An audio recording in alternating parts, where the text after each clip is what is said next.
IT job కోసం try చేస్తున్నారా? Coding ట్యూటర్లో training తో పాటు స్టైఫండ్ అండ్ 100% జాబ్ గ్యారంటీ. నమస్తే, వెల్కమ్ టు సుమన్ టీవీ. నేను మీ సాయి. ఆంధ్రప్రదేశ్లో ప్రస్తుతం వాలంటీర్లు ఉద్యమం దిశగా అడుగులు వేయబోతున్నారా? వాలంటీర్లకు ఉన్నటువంటి సమస్యలు ఏంటి? ఇప్పుడున్నటువంటి కూటమి ప్రభుత్వం వాలంటీర్లను పట్టించుకోవట్లేదా? ప్రస్తుతం అక్కడ వాలంటీర్లు తీసుకోబోతున్నటువంటి సంచలనమైనటువంటి నిర్ణయానికి సంబంధించి మనం మాట్లాడదాం. మనతో పాటు Suman TV news chief editor Keshav గారు ఉన్నారు. సార్ నమస్తే. సో వాలంటీర్లకు సంబంధించి ఒక క్లారిటీ అయితే ఇప్పటివరకు రాలేదు. ఎలక్షన్ తర్వాత నుంచి కూడా కూటమి ప్రభుత్వం కూడా ఇంకా పూర్తి స్థాయిలో నిర్ణయం తీసుకున్నట్టే కనబడుతుంది. ఈ సందర్భంలో ఒక అల్టిమేటం జారీ చేశారు నిన్న, వాలంటీర్లు ఉద్యమం దిశగా అడుగులు వేస్తామంటూ. ఎలా చూడొచ్చుంటారు? ఒకటి, ఇప్పుడు ప్రభుత్వం చెయ్యను అనేటువంటి మాట చెప్తే ఉద్యమాల దిశగా వెళ్ళడానికి అవకాశం ఉంటుంది. తర్వాత ప్రభుత్వం చేస్తున్నటువంటి ప్రకటనలో ఒక స్పష్టత ఇచ్చేటువంటి ప్రయత్నం మొదటి రోజు నుంచి కూడా చేస్తున్నారు. వాలంటీర్ల వ్యవస్థ లేకపోతే రాష్ట్రంలో ఏ పని జరగదో, మొత్తం రాష్ట్రం అంతా తలకిందులు అయిపోద్ది అనేటువంటి పరిస్థితిని సృష్టించింది గత ప్రభుత్వం. ఎలక్షన్స్ ముందర జరిగినటువంటి పరిణామాల్లో చంద్రబాబు నాయుడు గారు కూటమి నాయకుడిగా ఒక హామీ ఇచ్చారు. వాలంటీర్ల వ్యవస్థను కొనసాగిస్తాం, కానీ ఇంతకంటే సమర్థంగా కొనసాగించడానికి కావాల్సినటువంటి మార్పులు తీసుకొస్తాం, ఎవరిని తీసేయమనేటువంటి మాట చెప్పారు. 5,000 రూపాయలు ఇస్తున్నటువంటి వేతనాలని, అంటే గౌరవ వేతనాలు అంటున్నారు, అది జీతమా కాదా ఏంటిది? వాలంటీర్ అంటే స్వచ్ఛంద కార్యకర్త, స్వచ్ఛందంగా చేసే వాళ్ళకి జీతాలు ఇవి ఇవ్వడానికి అవకాశం ఉండదు. కానీ మొత్తానికి ఏదో ఒక వెసులుబాటుతో గత ప్రభుత్వం అమలు చేసింది. దాన్ని ఏకంగా 10,000 చేస్తామని ఈ ప్రభుత్వం చెప్తుంది. మొత్తం 2,30,000 మంది వాలంటీర్లని గత ప్రభుత్వ హయాంలో అపాయింట్ చేశారు. ఇది మొత్తం ఎలక్షన్స్ ముందర జరిగిన పరిణామాల్లో దాదాపు 1,00,000 మంది, 1,03,000, 1,04,000 మంది రాజీనామాలు చేశారు. మిగిలిన వాళ్ళు 1,25,000 మంది కనిపిస్తున్నారు లెక్క. సో ఈ 1,25,000 మందిని ఏ విధంగా ఉపయోగించాలనే దాని మీద ప్రభుత్వం అంతర్గతంగా ఒక కసరత్తు చేస్తుంది. మనకి వస్తున్నటువంటి సమాచారం ప్రకారం వాలంటీర్ల విద్యార్హత, ఎందుకంటే గతంలో అపాయింట్ చేసినప్పుడు వాళ్ళని ఏ బేసిస్ మీద అపాయింట్ చేశారనే దానికి ఏం పబ్లిక్ ఇదేం లేదు కాబట్టి, సో ఒక ప్రాపర్ ఆడిట్ సిస్టమ్ ఉండాలి అనేటువంటి ఉద్దేశంతోనే గవర్నమెంట్ ఒక్కొక్క అడుగు ముందుకేస్తుంది. ప్లస్ విపక్షంలో ఉన్నప్పుడు ప్రధానమైన ఆరోపణలు కొన్ని చేయడానికి కారణం ఏంటంటే, కొన్ని చోట్ల జరిగినటువంటి ఇన్సిడెంట్స్, వాలంటీర్లు కొన్ని చోట్ల దాడులకు పాల్పడడం కావచ్చు, దోపిడీలకు పాల్పడడం కావచ్చు, అమ్మాయిల విషయంలో జరిగినటువంటి ఇన్సిడెంట్స్ కావచ్చు, ఇవన్నీ దృష్టిలో పెట్టుకొని వాలంటీర్ల వ్యవస్థను ఒక రెస్పాన్సిబుల్ సిస్టమ్గా మలిచేటువంటి ప్రయత్నం ఈ ప్రభుత్వం చేస్తుంది. అందుకనే కొంత జాప్యం జరుగుతున్నట్టుగా ఉంది. ప్లస్ ఓవరాల్గా ఈ అగ్రిమెంట్ కూడా 5 ఏళ్లకి ఏదో చేశారో, ఆగస్ట్ ఎండింగ్తో ముగుస్తుంది అనేటువంటి చర్చ నడుస్తుంది. ఆ లీగల్ ప్రొసీజర్స్ ఏమున్నాయనే దాన్ని ఈ ప్రభుత్వం స్టడీ చేస్తుంది. ఇప్పుడు విధుల్లో ఉన్నటువంటి వాలంటీర్ల వ్యవస్థలో 39%, 40% మంది దగ్గర కేవలం 10వ తరగతి దానికంటే తక్కువ అర్హత కలిగినటువంటి వాళ్ళే ఉన్నారు అక్కడ. ఇంటర్మీడియట్ చదివిన వాళ్ళు, డిగ్రీ చదివిన వాళ్ళ పర్సంటేజ్ కంపారిటివ్గా తక్కువ. డిగ్రీ చదివి ఉన్న వాళ్ళ పర్సంటేజ్ 23-22% కంటే ఎక్కువగా లేదు. సో 10th ఇంటర్ వాళ్ళే ఎక్కువ మందిని అక్కడ అపాయింట్ చేసినటువంటి పరిస్థితి ఉంది. ఈ ప్రభుత్వం చేస్తున్నటువంటి ఆలోచన విధానం ఏంటంటే, స్కిల్ సెన్సస్ పేరుతో ఆల్రెడీ ఒక ప్రక్రియను మొదలుపెట్టింది.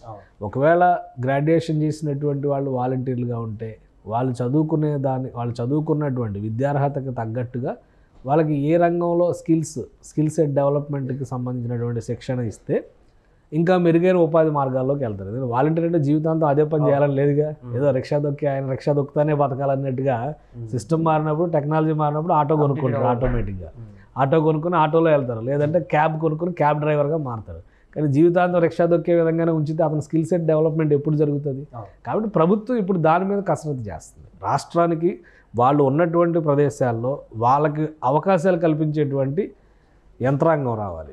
పరిశ్రమలు కావచ్చు, ఫ్యాక్టరీలు కావచ్చు, ప్రభుత్వం తీసుకురాబోయేటువంటి కొన్ని ప్రత్యేకమైనటువంటి సంస్థలు కావచ్చు, వాళ్ళ అవసరాలకు తగ్గట్టుగా వీళ్ళని ఎలా తయారు చేయాలి. సో ఇది ఒక కంపారిటివ్ స్టేట్మెంట్ తయారవడానికి కొంచెం టైం పట్టొచ్చు. ఒక 2 నెలలు 3 నెలలు. గవర్నమెంట్ మారి ఎన్ని సంవత్సరాలు అయింది? 2 నెలలు. 2 నెలలు అయ్యేదానికి 2 ఏళ్లలో జరగాల్సిన పని 5 ఏళ్లలో జరగని పనులన్నీ కూడా ఈ 2 నెలల్లో జరిగిపోవాలంటున్నారు.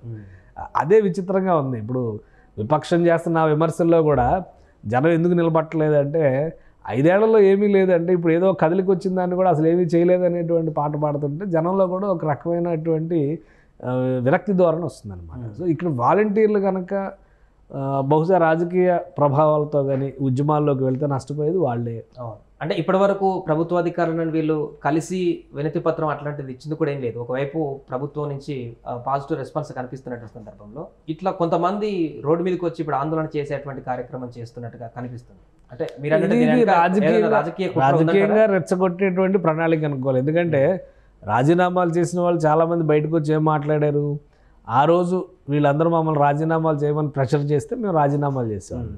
పొలిటికలీ ఇప్పుడు వాళ్ళు ఎంత 5,000 రూపాయలు తీసుకుని అక్కడ ఉన్నటువంటి ఊళ్ళలో చిన్న చిన్న పనులు చేసుకుంటూ ప్లస్ ఈ సర్వీసెస్ చేసుకుంటూ బతికేటువంటి అల్పజీవులు, వాళ్ళ మీద అధికార దర్పాన్ని చూపిస్తే వాళ్ళు ఎలా బతుకుతారు?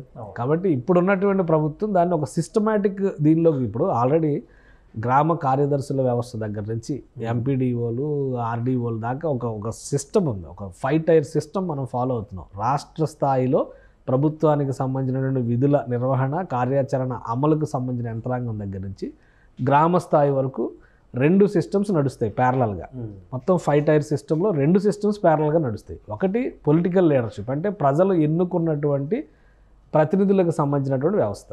ఇంకోటి ప్రభుత్వ యంత్రాంగాన్ని అమలు చేసేటువంటి విధానపరమైనటువంటి వ్యవస్థ, అంటే అదే బ్యూరోక్రసీ కిందకు వస్తుంది. అదంతా వీళ్ళు విధానపరమైన నిర్ణయాలు తీసుకుంటే వీళ్ళు తీసుకున్న నిర్ణయాలను అమలు చేసే బాధ్యత అంతా బ్యూరోక్రసీ తీసుకుంటుంది. గ్రామ స్థాయి వరకు ఉన్నారు కదా. మరి ఇప్పుడు 2 నెలల నుంచి పెన్షన్లు ఎలా ఇచ్చింది గవర్నమెంట్? పెన్షన్స్ అయితే ఇచ్చింది కదా గవర్నమెంట్ మారిన వెంటనే. అంతకుముందు అసలు వాలంటీర్ల వ్యవస్థ లేకపోతే 30 మంది ఎందుకు చచ్చిపోయారు? ఎలక్షన్స్ కోడ్ ఉన్నప్పుడు 30 మంది ఎందుకు చచ్చిపోయారు? ఇదే వ్యవస్థను ఎందుకు అప్పుడు ప్రభుత్వం ఉపయోగించలేకపోయింది? అప్పుడు ఉన్నది ఆపద్ధర్మ ప్రభుత్వమే కదా. చీఫ్ సెక్రటరీ నిద్రపోయాడు. అప్పుడు 30 మంది జీవితాలకి ఎవరు బాధ్యత వహిస్తారు? సో ఇది ప్రధానమైనటువంటి సమస్య. ఆల్రెడీ కొన్ని ప్రత్యేక ప్రభుత్వ వ్యవస్థల్లో ఎప్పుడు కూడా ప్రభుత్వానికి విధేయంగా పనిచేయాలి. ఏ ప్రభుత్వానికి? ఆంధ్రప్రదేశ్ ప్రభుత్వానికి. వైసీపీ ప్రభుత్వానికి, తెలుగుదేశం ప్రభుత్వానికి, ఇంకో పార్టీ ప్రభుత్వానికి కాదు. ఆంధ్రప్రదేశ్ ప్రభుత్వం ఇచ్చినటువంటి ఎండార్స్మెంట్స్ని ప్రాపర్గా లబ్ధిదారులు ఎవరైతే ఉన్నారో చిట్ట చివరి వినియోగదారుడు లబ్ధిదారుడు వరకు తీసుకెళ్లే బాధ్యతను వీళ్ళు తీసుకోవాలి. వాలంటీర్ల వ్యవస్థ యంత్రాంగ నియామక రూల్స్ అన్నింటినీ కూడా పక్కన పెట్టి చేశారు. వీళ్ళకి అనుకూలంగా ఉన్నటువంటి కొంతమందిని పార్టీకి ఆల్రెడీ అఫీషియల్గా స్టేట్మెంట్స్ కూడా ఇచ్చారు కదా. వాలంటీర్లు అందరూ మా వాళ్ళే అని చెప్పి సజ్జల రామకృష్ణారెడ్డి గారు ఎలక్షన్స్ టైంలోనే స్టేట్మెంట్స్ ఇచ్చారు. ఇది ఏ రకమైనటువంటి ఇండికేషన్? కాదు ప్రక్షాళన జరగొద్దా? అంటే వాళ్ళు ఒక పార్టీకి వంత పడతా ఉంటేనో, లేదా ఈ పార్టీకి వంత పడినా తప్పే, ఈ పార్టీకైనా ఆ పార్టీకైనా వంత పాడే వాళ్ళని తీసుకొచ్చి అందులో పెట్టి వీళ్ళు ప్రజాసేవ చేస్తున్నారంటే ఎట్లా గుర్తుంది? కాబట్టి కొన్ని రూల్స్ అండ్ రెగ్యులేషన్స్ ఫ్రేమ్ చేయడానికి కొంత సమయం పడుతుంది. వాళ్ళని ఇంటర్మీడియట్ డిగ్రీ చదువుకున్న వాళ్ళని జీవితాంతం బట్వాడ పోస్ట్ మ్యాన్ ఉద్యోగంలాగా చేయడానికి కాదు కదా ఇప్పుడు చేసింది. వాళ్ళు ఇచ్చేటువంటి పథకాలను ఇళ్ళకి తీసుకెళ్ళి వాళ్ళు చెప్పేటువంటి మాటలు వీళ్ళకి తీసుకొచ్చి చెప్పడానికి కాదు కదా. వాళ్ళకి ఒక ప్రాపర్ స్కిల్ సెట్ డెవలప్మెంట్ అనేది జరిగితే ఉపాధి మార్గాలు పెరుగుతాయి. ఒక అటెండర్గా పనిచేసే వ్యక్తి ఆఫీసులో క్లర్క్ అవ్వాలంటే ఏం చేయాలనే క్వాలిఫికేషన్ ఇంటర్ డిపార్ట్మెంటల్ ఎగ్జామ్స్ అన్నీ ఏం చెప్తాయి? మీకు ఒక డిగ్రీ క్వాలిఫికేషన్ ఉండి కానీ మీరు ఒక చిన్న స్థాయి ఉద్యోగంలోకి వస్తే తర్వాత స్థాయికి వెళ్ళొచ్చు కదా. అది ఐఏఎస్ సివిల్స్ వరకు ఉంది కదా. ఐపీఎస్ వచ్చిన వాళ్ళు కూడా ఐఏఎస్ ట్రై చేస్తున్నారు కదా మళ్ళీ దాన్ని. కాబట్టి వాలంటీర్ల ఎదుగుదల అనేది ఒక ప్రామాణికతగా ఈ ప్రభుత్వం తీసుకుంటుంది. వాళ్ళకు ఉన్నటువంటి విద్యార్హతలను అసెస్ చేయడం, వాళ్ళు చేస్తున్నటువంటి సర్వీసెస్ని అసెస్ చేయడం, వాళ్ళకి అదనపు స్కిల్స్ జోడిస్తే కనుక రాబోయేటువంటి భవిష్యత్తు అవసరాలకు తగ్గట్టుగా వాళ్ళని ఎలా తయారు చేయాలనే దాని మీద ఈ ప్రభుత్వం కసరత్తు చేస్తుంది. దానికి సంబంధించి ఒక రూల్స్, ఒక స్ట్రక్చర్ ఫ్రేమ్ అయ్యే వరకు కొంత సమయం పట్టొచ్చు. ఇప్పుడు ఆవేశపడి వాలంటీర్లు ధర్నాలు చేస్తేనో రాస్తారోకోలు చేస్తేనో వాలంటీర్ల తరపున ప్రజా ఉద్యమం పెళ్ళుపకడానికి ఏం అవకాశం లేదు.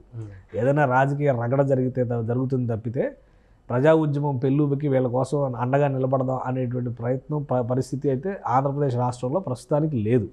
కాబట్టి తొందరపాటు నిర్ణయాలు, తొందరపాటు చర్యలు అవుతాయి. వాళ్ళని ఏ విధంగా కొనసాగించాలనే దాని మీద ప్రభుత్వంతో ఫస్ట్ కన్సల్టేషన్స్ జరగాలి. వాలంటీర్ల అసోసియేషన్ ఏదైనా ఉండుంటే, దానికి ఎవరైనా పెద్దలు ఎవరైనా ఉండుంటే వాళ్ళ ద్వారా రిప్రజెంటేషన్ చేసుకోవాలి. ప్రభుత్వ అధికారుల సంఘాలే మాట్లాడలేని స్థితిలో ఉన్నాయి. గతంలో జరిగిన తప్పిదాలకి, తప్పులకి, ఇప్పుడు బయటకు వస్తున్నటువంటి స్కాములు కానీ, అవకతవకలు కానీ, కర్తవ్యాన్ని మీరు చేసినటువంటి పనులకు సంబంధించిన వివరణలు కానీ ఐఏఎస్ ఐపీఎస్ స్థాయిలో ఉన్న అధికారులే సెలవులు పెట్టి వెళ్ళిపోతున్నారు. వీఆర్ఎస్లు ఇచ్చేసి మళ్ళీ తప్పు అయిపోయింది క్షమించండి మహాప్రభు అని ప్రాధాయపడుతున్నారు. అంతకంటే పెద్దవాళ్ళు కాదు కదా వాలంటీర్లు. కాబట్టి కొంత సమయం పడుతుంది. బహుశా నేను అనుకోవడం ఒక 6 నెలల లోపు, ప్రభుత్వం ఏర్పడిన 6 నెలల లోపు దీనికి సంబంధించిన రీస్ట్రక్చరింగ్ ప్రాపర్గా జరుగుతుందని చెప్పి అనుకుంటున్నాను నేను. అంతర్గతంగా జరగాల్సినటువంటి మదనాన్ని కంటిన్యూ చేస్తుంది ప్రభుత్వం. ఆ నివేదిక ఆధారంగా ఈ వ్యవస్థని ఏది కూడా ప్యారలల్గా ఉండకూడదు. 2 బాసులు ఉంటే వ్యవస్థ నడవదు కదా.